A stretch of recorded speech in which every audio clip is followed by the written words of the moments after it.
तो दोस्तों, national emergency के केस में पार्ट 2 में आपका स्वागत है। ठीक है, पार्ट 2 कल हम लोगों ने पार्ट 1 में देखा था, उसके अप्रूवल, उसके रिवोकेशन, उसके टर्मिनेशन। ठीक है, और बात किए थे कंसिक्वेंसेस पे, हम लोग बात कर रहे थे। कंसिक्वेंसेस में हम लोग देखेंगे ना, एग्जीक्यूटिव का क्या कंसिक्वेंसेस होते हैं, एग्जीक्यूटिव के ऊपर क्या इफेक्ट होते हैं। ठीक है, फिर हम देखेंगे कि लेजिस्लेटिव के ऊपर क्या इफेक्ट होते हैं, फाइनेंशियल सिचुएशन के केस में क्या क्या होता है। ठीक है, फिर सस्पेंस ऑफ फंडामेंटल, इसमें हम लोग बात करेंगे ना आर्टिकल 358, ठीक है, एंड आर्टिकल 359। ठीक है, इन दो केस को देखेंगे, दो आर्टिकल्स को अच्छे से देखेंगे। फिर देखेंगे effect of life of legislation, legislation का लाइफ जो होता है ना, क्या होता है इस केसेस में। ठीक है, तो हम देखते हैं इसके इफेक्ट को। ठीक है, इफेक्ट के बारे में देखते हैं पहले। ठीक है, देखो एग्जीक्यूटिव के केस में जो होता है ना, ये क्या करता है, स्टेट जो है सारे कंटिन्यू, स्टेट के ऊपर कोई भी ये नहीं कि सस्पेंड हो जाएगा कि स्टेट एग्जीक्यूटिव, ऐसा कुछ भी नहीं है। ठीक है, कंटिन्यू रहेगा। But union executive can any type of direction to state. अब देखो ये एग्जीक्यूट करना स्टेट की जिम्मेवारी नहीं रहती है। ठीक है, उस केसेस में सारे यूनिटरी के रूप में जो जो नेशनल सेक्रेटरी की बात हम करते हैं ना, तो नेशनल के पास सारे डायरेक्शन चले जाते हैं स्टेट के। ठीक है, चाहे वो स्टेट लिस्ट हो, चाहे वो कंकरेंट लिस्ट हो, सबका पावर। अब देखो लेजिस्लेचर में क्या होता है, स्टेट लिस्ट, कंकरेंट लिस्ट, सारे के ऊपर। यूनियन लिस्ट को तो ऐसे भी मेक करता है, नेशनल ही बनाता है। ठीक है, इस केसेस में इमरजेंसी, नेशनल इमरजेंसी के केस में ना सारे पावर जो है नेशनल इमरजेंसी के केस में स्टेट लेजिस्लेटिव के पास ना होकर यूनियन लेजिस्लेटिव के पास चला जाता है। ठीक है, यूनियन लेजिस्लेटिव के पास चला जाता है। ठीक है, और फाइनेंशियल सिचुएशन भी देखते हैं फाइनेंशियल के केस में, कि किसी भी तरह का जो है ना डिस्ट्रीब्यूशन ऑफ इनकम या रिवोकेशन ऑफ नेशनल, सारे फंक्शन जो है ना कंटिन्यू नहीं रह पाता। कुछ भी चेंजेस करना होता है तो वो गवर्नमेंट जो है ना डिसीजन लेता है। सारे चीज जो है ना, देखो एक प्रकार से ना यूनिटरी ना होकर क्या होता है, फेडरल स्ट्रक्चर से, फेडरल फेडरल से क्या होता है, वो यूनिटरी में चला जाता है हमारा। ठीक है, यूनिटरी, अब सारे पावर चले जाते हैं नेशनल के पास। ठीक है, स्टेट के पास ना होकर। तो इसलिए कहते हैं ना कि सारे केसेस में, लेकिन ये ध्यान रखना कि स्टेट एग्जीक्यूटिव क्या होता है, कंटिन्यू टू बी एग्जिस्ट, वो हर हमेशा वो डिजोल्व नहीं होता। ठीक है, और ना ही हमारा क्या होता है, स्टेट लेजिस्लेचर डिजोल्व होता है। ठीक है, वो भी कंटिन्यू काम करता रहेगा। जैसे हमारा नेशनल इमरजेंसी खत्म होता है, उस पीरियड से 6 मंथ के बाद वो क्या होता है, ऑटोमेटिकली क्या होता है, ये लॉ खत्म हो जाता है। नेशनल जो लॉ बनाया जाता है यूनियन एग्जीक्यूटिव के द्वारा, लेजिस्लेचर के द्वारा, वो लॉ खुद बे खुद खत्म हो जाता है। ठीक है, तो ये बात हम करते हैं। फिर देखते हैं फंडामेंटल राइट के केस में ना, अब देखो 350 में क्या है, 350 में है कि ऑटोमेटिकली सस्पेंड हो जाएगा। ठीक है, ऑटोमेटिकली सस्पेंड हो जाएगा। आर्टिकल 19, सिर्फ 19 की बात कर रहे हैं, इसमें अदर आर्टिकल्स की बात नहीं कर रहा हूं। आर्टिकल 59 58 में लेना है सिर्फ आर्टिकल 19, ऑटोमेटिकली डिजोल्व। और क्या करता है, पार्लियामेंट जो है ना can make law, parliament law बना सकता है। ठीक है, और आर्टिकल 59 के केस में क्या देखते हैं, suspension of fundamental right to president order. और देखो इसमें क्या होता है, दो एक्सेप्शन भी है। ठीक है, अब एक्सेप्शन में क्या है, ये दोनों डिजोल्व नहीं होगा, सस्पेंड नहीं होगा। ठीक है, एक्सेप्शन, एक्सेप्शन में आर्टिकल 20 एंड 21। ठीक है, ये ध्यान रखना है, लिख लेना है। ठीक है, ये दोनों कभी भी सस्पेंड नहीं होते हैं। ठीक है, आर्टिकल 59 की बात करें, अब देखो ये भी हमारा, देखो नीचे में नोट में दिया हुआ, नेशनल इमरजेंसी के केस में कॉन्स्टिट्यूशन बिकम यूनिटरी इन करेक्टर, करेक्टर ना कि करेक्टर। ठीक है, करेक्टर की बात हम कर रहे हैं,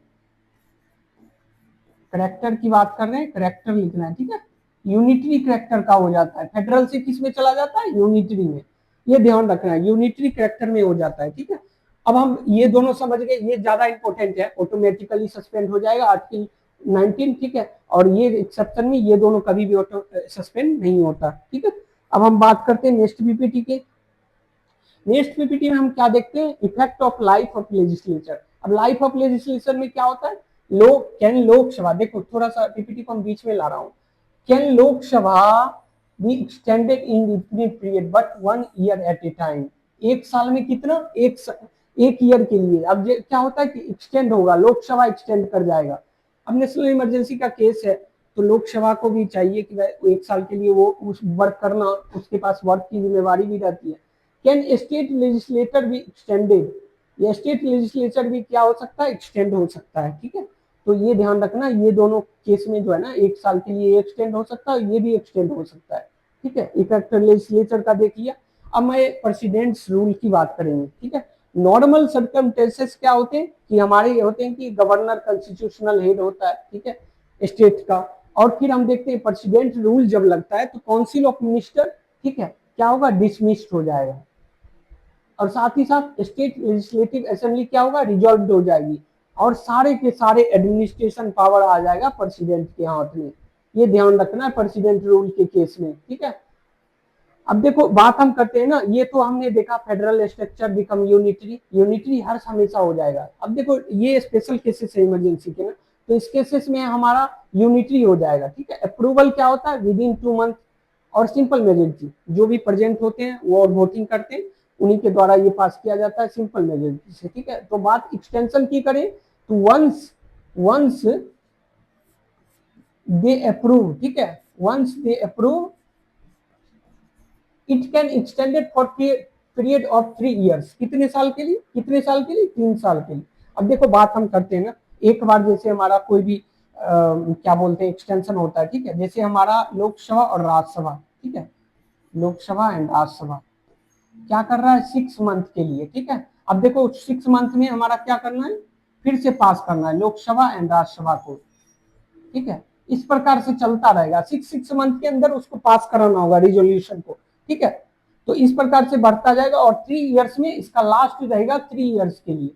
ठीक है, ऐसे ही हम देखते हैं ना 6 6 मंथ में क्या होता है, नेशनल इमरजेंसी के केस में भी पास करता है लोकसभा राज्यसभा। ठीक है, तो और दूसरा केसेस होता है क्या, नेशनल इमरजेंसी के केस में लोकसभा और राज्यसभा जो है ना क्या करता है, only Lok Sabha, Lok Sabha second case में लोकसभा जो है ना ये पास करता है कितने, 1/10 मेंबर के द्वारा, एमपी या मेंबर, एमपी कर सकते हो, एमपी के द्वारा पास करके ये रिजोल्यूशन किसको भेजता है, प्रेसिडेंट को, प्रेसिडेंट को रिजोल्यूशन भेजेगा।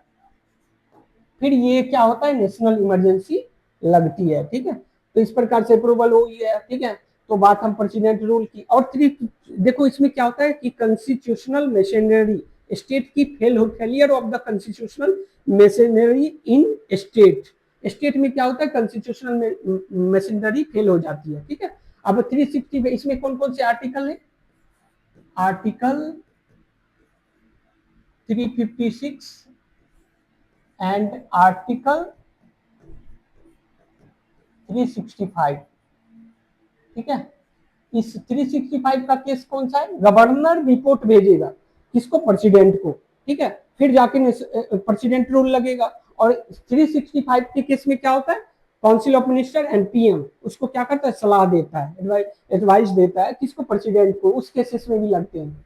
और किसी भी तरह का डिस्क्रिशनरी पावर नहीं होता प्रेसिडेंट के पास। ठीक है, प्रेसिडेंट हर हमेशा काउंसिल ऑफ मिनिस्टर की सलाह से, काउंसिल ऑफ मिनिस्टर का हेड होता है पीएम, तो पीएम की सलाह से वो किसी भी तरह का प्रेसिडेंट रूल या स्टेट इमरजेंसी लगा सकता है। और इसमें जुडिशियल रिव्यू का केसेस भी होता है। ठीक है, किसी भी तरह का मनमानी नहीं चलता, आप किसी भी केसेस में प्रेसिडेंट रूल जब लगाते हो तो उसका जुडिशियल रिव्यू भी किया जा सकता है सुप्रीम कोर्ट के द्वारा। तो ये बात भी याद रखनी है। फिर हम देखते हैं नेक्स्ट पीपीटी में कि 44, देखो ये कॉन्स्टिट्यूशनल अमेंडमेंट ना, इसकी बात हम करेंगे। ठीक है, कॉन्स्टिट्यूशनल अमेंडमेंट 44 की बात करते हैं हम। ठीक है, बात करते हैं कॉन्स्टिट्यूशनल अमेंडमेंट 44 की। ठीक है, तो power of parliament, power of parliament to extend a proclamation of president rule beyond 1 years, क्या कर सकता है, 1 साल से ज्यादा भी बढ़ सकता है। ठीक है, बियॉन्ड 1 ईयर्स।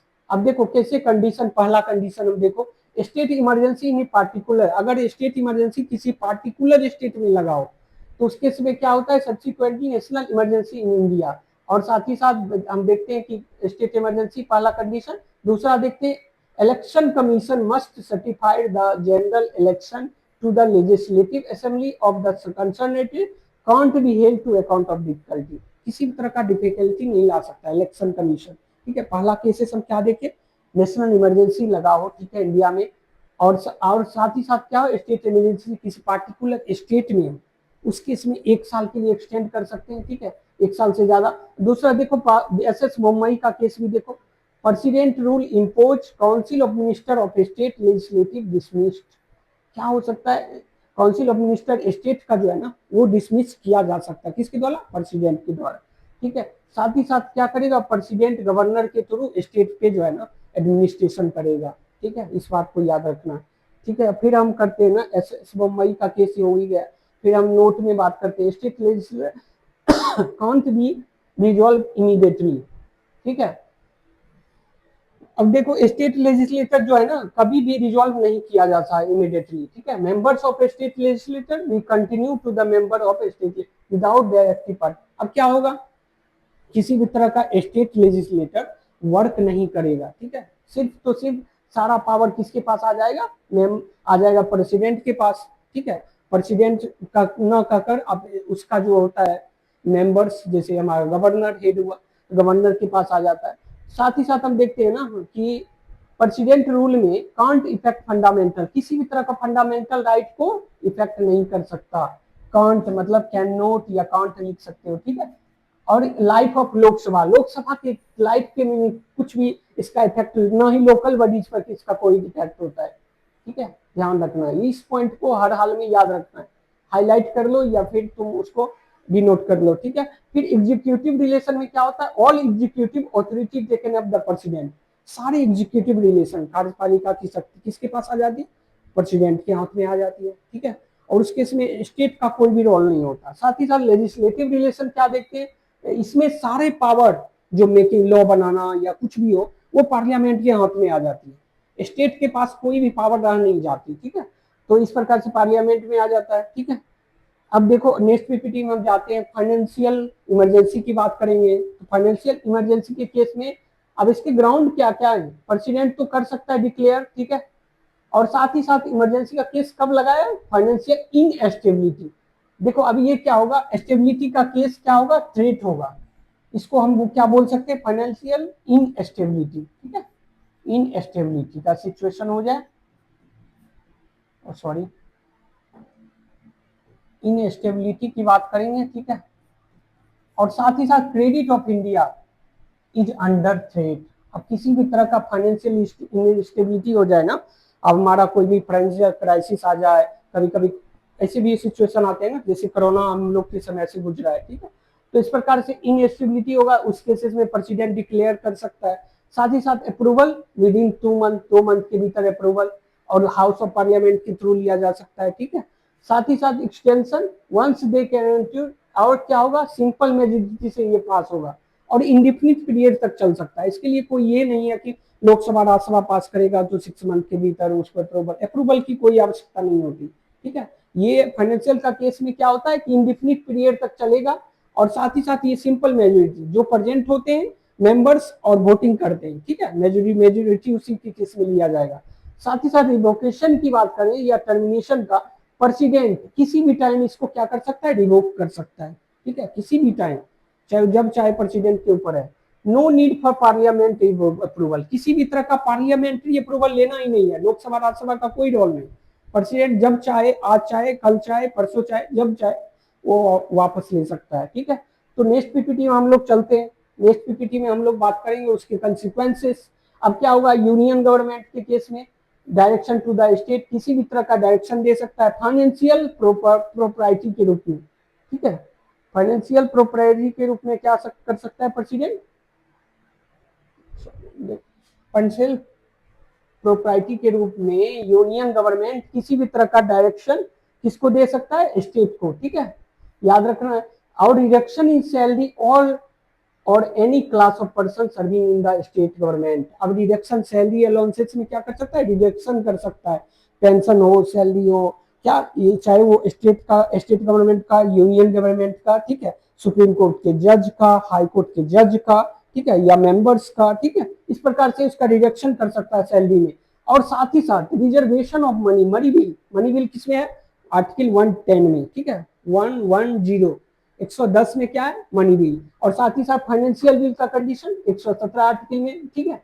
बिल की बात करते हैं, बिल नहीं, ठीक है, बिल की बात करेंगे, सॉरी बिल, BILL, ठीक है। और किसी भी तरह का कंसिडरेशन दौरान प्रेसिडेंट के द्वारा रिजर्व किया जाता है, कोई भी तरह का बिल हो, मनी बिल हो, फाइनेंशियल बिल हो, उसको रिजर्व कर सकता है, ठीक है। तो बात हम करते हैं ना, अब बात करते हैं नेक्स्ट पीपीटी में, तो ये देखो पीपीटी तो खत्म हो गया, आगे हम ये समझेंगे ना कि किस प्रकार से, देखो फाइनेंशियल इमरजेंसी केस आज तक नहीं लगा है इंडिया में, ठीक है, और नेशनल इमरजेंसी 3 टाइम्स लग चुका है, 1962 में, 1971 में, 1974 में, ठीक है। और प्रेसिडेंट रूल तो 100 प्लस या 500 प्लस भी कर सकते हो, उसका कोई गिनती तो है नहीं, किसी भी स्टेट में लगाया जा सकता है प्रेसिडेंट रूल। और नेशनल, एक बात और याद रखनी है, नेशनल इमरजेंसी जो है ना, किसी पार्टिकुलर देश में ही नहीं लग सकती, पार्टिकुलर स्टेट में या एरिया में भी लग सकता है नेशनल इमरजेंसी। कभी कभी लोग सोचते हैं ना नेशनल इमरजेंसी या तो पूरे टेरिटरी में ही सिर्फ लगेगा, ऐसा कुछ नहीं है, किसी भी पार्ट्स में लग सकते हैं, ठीक है, southern southern part, northern part, या फिर वेस्टर्न पार्ट, ईस्टर्न पार्ट, ठीक है, तो ये लग सकता है। और इंपॉर्टेंट नोट्स में याद रखना है कि रिटर्न नोटिस कैबिनेट के द्वारा नेशनल इमरजेंसी के केस में, अदरवाइज आप क्या देखते हो कि अदरवाइज लोकसभा राज्यसभा से पास किया जाता है, या PM और काउंसिल ऑफ मिनिस्टर के द्वारा जो होता है ना एडवाइस दिया जाता है तो पास हो जाता है, ठीक है।